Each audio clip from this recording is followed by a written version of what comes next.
Before he put on the magnificent title Sultan Suleiman, the lawgiver awoke every morning to find himself buried beneath a mountain of bedding. So much linen, in fact, that it would take 8 men to lift it off him. But as daunting as this pile may seem, there was method to its construction. A method designed to control the Sultan's body, his mind, and, in a sense, to keep him locked in place.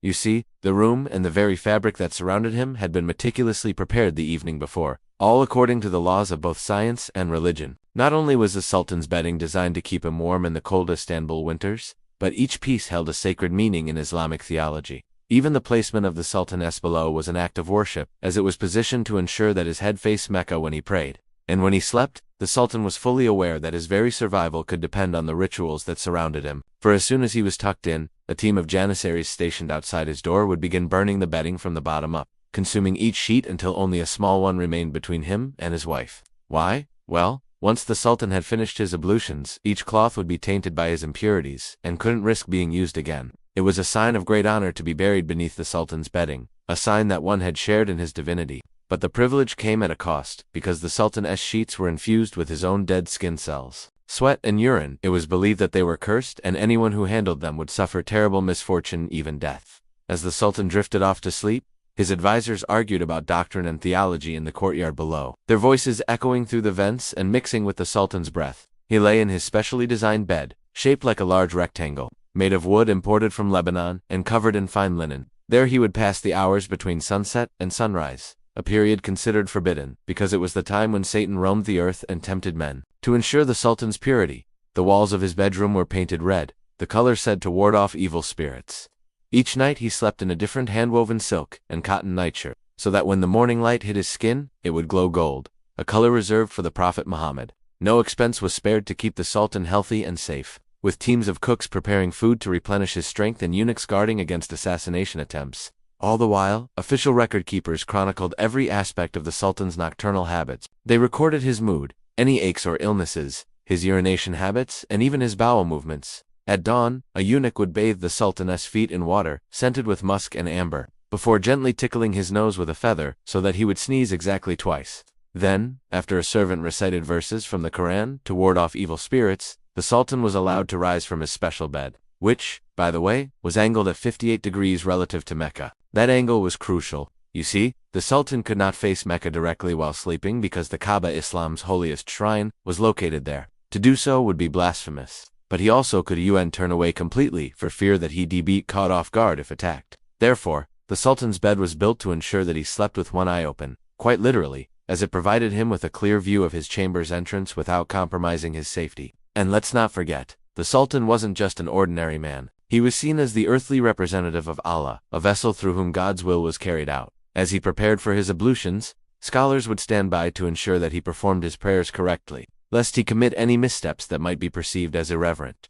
With the Sultan washed and dressed, it was time for breakfast, which began with dates to sweeten the blood, followed by cucumbers to sharpen the mind, yogurt to calm the stomach, and eggs to strengthen the heart. Every part of his routine was carefully planned, not only to sustain his physical needs, but to project an image of divine favor and imperial power. For the Sultan's body was a stage, and his every move was a performance. Once breakfast was done, the Sultan would step onto a scale to check his weight. A drop in pounds could signal illness. A gain might suggest gluttony. Both were cause for concern. After all, the Sultan's health was not just his own, it was the nation's. If he died, his empire of 25 million people would collapse into chaos. Then came his first audience of the day, a succession of dignitaries, ambassadors and courtiers who vied for the Sultan's attention. During these meetings, decisions were made that affected not just the Ottoman Empire, but the wider world. Yet despite his immense power, the Sultan was still bound by tradition.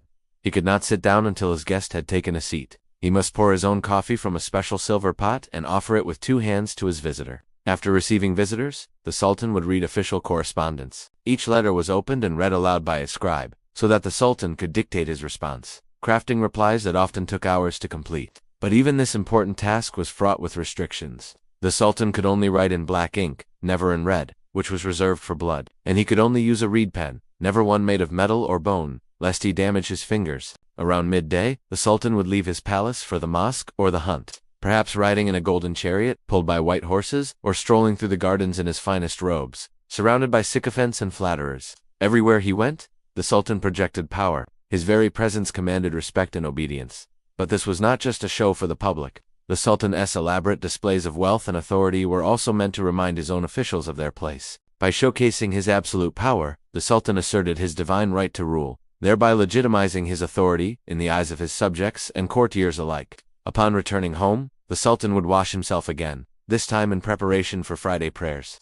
It was a solemn affair, not only because it was the most important prayer of the week, but also because the Sultan was expected to deliver a sermon that guided not just his flock, but the entire empire. On these occasions, his every word was measured. What he said could inspire loyalty or sow discord, usher in prosperity or bring ruin. Yet even in the house of worship, the Sultan was not free from protocol.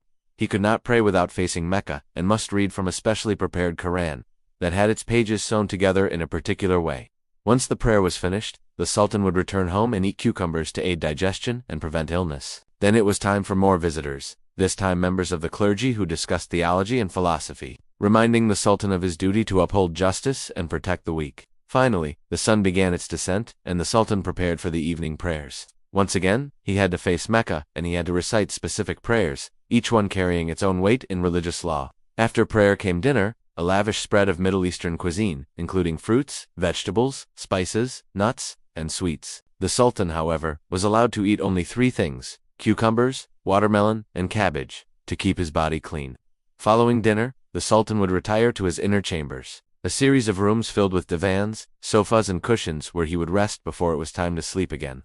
Here his wife might join him, or perhaps a concubine or a favorite slave. Even in the Sultan's private chambers, though decorum had to be observed, no solid food was allowed, nor were the couples permitted to engage in vigorous activity. Fondling, yes; intercourse, no. The Sultan's virility was a matter of state, and he could not risk weakening himself. When it was time for bed, the Sultan would follow a strict regimen. First his bedding would be prepared, then his pillows, then the mattress itself. After that, the room would be cleared of everyone, except for 2 trusted eunuchs, who would tuck the Sultan in and prepare to watch over him through the long night. Every night was different, yet each night followed the same ritual. Some nights the Sultan would be troubled by nightmares. When that happened, his eunuchs would summon dream interpreters, who would arrive in the middle of the night to question the Sultan about his visions. These men were experts in the arcane language of sleep, able to divine the hidden meanings behind the Sultan's nocturnal wanderings. Other nights, the Sultan might wake to find a new piece of poetry pinned to his pillow, verses penned by a secret admirer, or perhaps a warning from a rival. On rare occasions, the Sultan would awaken to find a single rose placed beside him, a symbol of death from a member of his harem. Whoever dared send such a message did so at great peril. Yet even these dramatic interruptions could not disrupt the Sultan's routine. In the morning he would be shaved, have his fingernails trimmed, don his finest garments, and appear before his court, ready to face another day of challenges and triumphs. In a way, the Sultan's life was like a never-ending dream. He lived surrounded by interpreters, advisors, and courtiers, each vying to guide him toward the right path, both in the physical world and the spiritual one. His actions were scrutinized, his motives questioned, his very thoughts analyzed. Was he merely an unwitting pawn in a game of cosmic chess, moved about by forces beyond his control? Or did he possess the free will to shape his destiny and the fate of his empire? The answer, perhaps, lies in the Sultan's bedchamber, a place where power and vulnerability intertwine, where divinity and humanity collide, and where the mysteries of the night hold court. Thank you for watching. We hope you enjoyed this glimpse into the opulent, yet highly regulated life of Sultan Suleiman the Magnificent. If you want to know more about Ottoman Empire history, you can click here.